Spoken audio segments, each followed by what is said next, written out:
ఎప్పుడు మాట్లాడినా పరగచితాస్తి భస్మ, బూడిద రాసుకుంటాడు, భూతప్రేతాలతో తిరుగుతాడు, శ్మశానంలో ఉంటాడని కారు కూతలు కూస్తున్నావు శంకరుణ్ణి ఉద్దేశించి.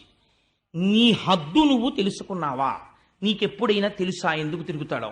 శివుడు పైకి ఎంత అమంగళంగా కనపడతాడో లోపల ఎంత మంగళకరుడో ఎప్పుడైనా విచారణ చేశావా? ఓరి చేతకాని చవట, శివుడే అంత అమంగళకరుడైతే ఆ వాక్పతి ముఖ్యులం మహాత్ము చరణ సరోజములం సమ్మతి దాల్పరే మస్తకంబులం, ఏ చతుర్ముఖ బ్రహ్మ బొటనవేల్లోంచి నువ్వు పుట్టావో ఆ బ్రహ్మగారు పరమశివుడు యొక్క పాదరేణువుల్ని తల మీద చల్లుకుంటున్నాడు నాకు శక్తి రావాలని. బ్రహ్మగారిని చూసేనా నీకు బుద్ధి రాలేదరా? ఇంకా ఎందుకు మాట్లాడుతున్నావు? శంకరుడి గురించి తక్కువ చేసి ఎందుకు మాట్లాడుతున్నావు? శివ అన్న మాట నోటి వెంట వస్తే కొన్ని కోట్ల జన్మలలో చేసినటువంటి మహాపాతకములు దగ్ధమవుతాయి. అటువంటి శివనామాన్ని పట్టుకుని తక్కువ చేసి మాట్లాడతావా? కవి పుష్పంబగు వగ్ని మంచగు నాకూపారంబ భూమిస్థలంబగు శత్రుండతిమిత్రుడు విషము దివ్యాహారమౌ నెన్నగా అవనీ మండలి లోపలం శివ శివేచ్ఛాభాషణోల్లాసకిన్ శివ నీ నామము సర్వవశ్యకరమౌ శ్రీకాళహస్తీశ్వర అంటాడు దూర్జటి. శివనామం చెప్పుకున్న వాడికి లోటు లేదు. కవి పుష్పంబగు, రాయి కూడా పువ్వు అయిపోతుంది, సముద్రము భూమి అయిపోతుంది, వజ్రము పూలదండ అయిపోతుంది. అంతటి అభయంకరుడై ఎవరి నామం చెప్పుకుని లోకాలన్నీ సంతోషపడిపోతున్నాయో అటువంటి మహాత్ముణ్ణి పట్టుకుని అనరాని మాటలంటావా? దాని లోపల ఉన్నటువంటి తత్వాన్ని తెలుసుకునే ప్రయత్నం చెయ్యకుండా నీ చిత్తం వచ్చినట్టు మాట్లాడతావా? పైకి మాంసనేత్రమునకు ఏది కనపడుతోందో అది చూసి దాన్ని బట్టి నువ్వు మాట్లాడడం నేర్చుకున్నావా? ఇలా మాట్లాడవచ్చా? ఇదే నీకొక మాట చెప్తున్నాను. అసలు శాస్త్రమునందు సిద్ధాంతమేదో తెలుసా? ఆవిడొక మాట అడిగింది. భర్గు తిరస్కరించిన వారి జిహ్వ కోయవలయు. ఎవడైనా సరే శంకరుణ్ణి నింద చేస్తే వాడి నాలుక పట్టి పైకి లాగి కొండ నాలుక వరకు కత్తితో కోసివేయవచ్చు. అటులు చేయకుంటివేని కర్ణరంధ్రములు మూసి వెడయవలయననుచు ధర్మదులు పలికిరనగా.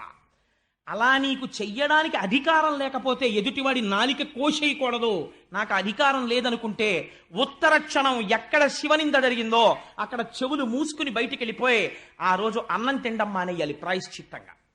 అలా చేయకపోతే వాడు అధమాధముడైపోతాడు. అలా మాట్లాడకూడదు శంకరుడి గురించి. నువ్వెందుకు మాట్లాడుతున్నావు ఇలాగా? ఇంకొక మాట చెప్తున్నాను. జనుల అజ్ఞానమునన్ భుజించిన జుకుప్సంబైన అన్నంబు సయ్యన వెళ్ళించి పవిత్రుడైన గతి. ధర్మాత్ముండు ఈశ్వరుడు అఘను దుష్టాత్ముండవై నిందించిన నీ తనూభవయనంగా నోర్వ ఈ హేజభాజనమైన శరీరమున్ విడిచి భాస్వచ్ఛుద్ధి ప్రాపించదన్నది. నువ్వు దుర్మార్గుడివి, దుష్టాత్ముడివి. అందుకే శంకరుణ్ణి నింద చేశావు. జనుల జ్ఞానమునన్ భుజించిన జుగుప్సంబైన అన్నంబు సయ్యన వెళ్ళించి, తినకూడని అన్నం తినేశాడు. తీరా తెలిసింది ఆ పులుసులో బల్లి పడిపోయిందని. వెంటనే ఏం చేస్తాడు? నోట్లో వేలు పెట్టుకుని కక్కేస్తాడు. అలా నేను ఇవాళ ఒక నిర్ణయం తీసుకున్నాను. ఇక ముందు నేను ఎప్పుడైనా పరమ పవిత్రుడైన శంకరుడి సాన్నిధ్యంలో కూర్చునుంటే చూసిన వాళ్ళు దాక్షాయిణి అని పిలుస్తారు. నీ దుర్మార్గుడవైన నీ కుమార్తెగా దాక్షాయిణి అని పిలిపించుకోవడానికి నేను ఇష్టపడను. నాకు ఆ పేరు ఇంకా ఇష్టం లేదు. అందుకే నేనేం చేస్తానో తెలుసా? హేయభాజనమైన ఈ శరీరమున్ విడిచి భాస్వచ్ఛుద్ధి ప్రాపించదన్. నేను ఈ శరీరాన్ని వదిలిపెట్టేసి అగ్నిహోత్రంలో కలిసిపోతున్నానంది అని పద్మాసనం వేసి కూర్చుంది. పలకరించలేదు దుర్మార్గుడు. పద్మాసనం వేసి కూర్చుని అమ్మవారు ప్రాణ అపాన వ్యాన వాయువుల్ని నాభీస్థానమునందు నిలబెట్టింది. ఆ పైన ఉదాన వాయువుని తీసుకొచ్చి హృదయం మించి పైకి తీసుకొచ్చి కనుభముల మధ్యలో నిలబెట్టి ఇంద్రియములన్నింటిలోంచి అనిలం అనేటటువంటి అగ్నిని ప్రేరేపణ చేసి ఆ యోగాగ్ని ఎందు శరీరాన్ని దగ్ధం చేసి బూది కుప్పై కింద పడిపోయింది. కింద పడిపోగానే హాహాకారాలు మిన్నుముట్టాయి సభలో. మిన్నుముట్టి అరే రే కన్న కూతురు యాగశాలలో ప్రాణం విడిచిపెట్టింది. ఈ దురాత్ముడు బ్రాహ్మణుడు వీడు పలకరించలేదు కూతుర్ని అని ఆశ్చర్యపోతుండగా ఇంకా ప్రమథగణాలకి ఎక్కడ లేని ఆగ్రహం వచ్చి కత్తులు తీసి దక్షుడి మీద పడ్డారు. భృగువికి చాలా సంతోషం కలిగింది. ఎంత కాలానికి రా ఒక మంచి మాట, శంకరుడి భార్య మరణించింది అన్న ఆనందంతో వెంటనే హోమం చేసి అందులోంచి రుభులనబడేటటువంటి దేవతల్ని సృష్టించి రుద్రగణాలని తరిమి కొట్టించాడు. చాలా మంది పడిపోయారు, చాలా మంది రక్తం కారుతూ కైలాసం వైపుకు పారిపోయారు. ఈ విషయాన్ని నారదుడు వెళ్ళి చెప్పాడు శంకరుడికి. ఆయన ప్రశాంతంగా ధ్యానమగ్నుడై కూర్చునున్నాడు. కూర్చున్నవాడి దగ్గరికి వెళ్ళి చెప్పాడు నారదుడు, అయ్యా నీ భార్య విడితే దక్షుడిలా ప్రవర్తించాడు. నీ భార్య శరీరం విడిచిపెట్టేసింది, యోగాగ్నిలో దగ్ధమైపోయిందని చెప్పాడు. ఆ మాట వినేసరికి ఆద్యుండుగ్రుడు నీలకంఠుడి దైత్యారాతి దష్టోష్టుడై ఆద్యద్భూరి మృగేంద్ర రోషమున భీమ ప్రక్రియం నవ్వుచున్ విద్యుద్వహ్ని శిఖా సముచ్చయ రుచిన్ వెల్గొందు చెంచజ్జటన్ సజ్జ క్రోధముతోడ పుంచి వైచన్ శ్వాచక్రమధ్యంబులన్. అంతే, ఎక్కడ లేని కోపం వచ్చేసింది.